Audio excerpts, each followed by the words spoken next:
Daily Manna from the Torah by Dr. Ketriel Blad. Shalom to all and welcome to the 5th Aliyah of Parashat VaEra, and I appeared.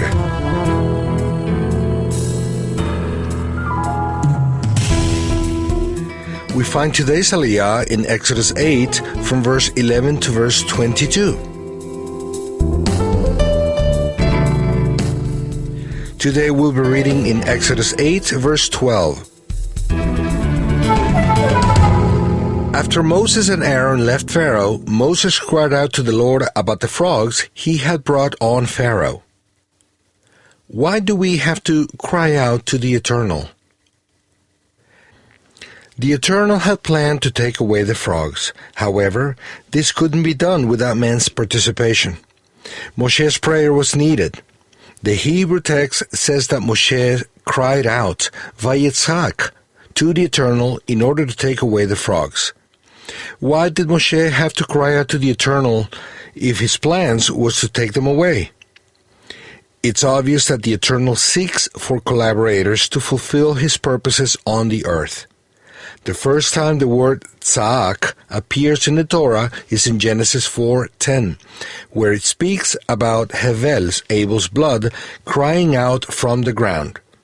The second time we see this word is in Genesis 27:34, where it's written that Esav cried with an exceedingly great and bitter cry when he found out that he had lost his father's blessing. The third time that this word tza'ak is found is in Genesis 41:55, where it says that the people of Egypt cried to Pharaoh for bread. This teaches us that sometimes we have to cry out to heaven for the Eternal's plan to be fulfilled on earth. One of the most important purposes of prayer is that Hashem's will is done on earth as it is in heaven. And many times it is necessary to cry out for the Eternal to respond. Why cry out if the Eternal can hear our thoughts? The Eternal doesn't need our cry. We are the ones who need to cry out to Him. The one who cries out uses a lot of energy in his prayer, and that energy increases intensity that helps the one who is praying to focus and really be aware of what he is doing. The Eternal doesn't hear the prayers made with no devotion. If one prays without thinking on what he is praying for, or with no real desire for what he is asking, his prayer has no effect. Crying out helps intensify our prayer. The cry of a righteous person unleashes supernatural powers. The cry of a righteous person delivers from the chains of disbelief. The cry of a righteous person delivers from demonic oppression.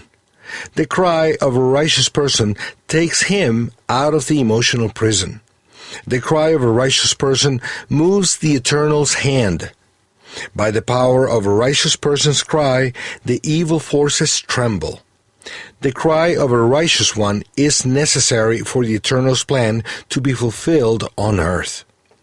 Dear disciple of Yeshua, cry out to heaven, and you will see the Eternal's mighty hand.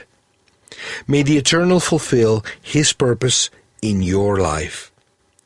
Shalom.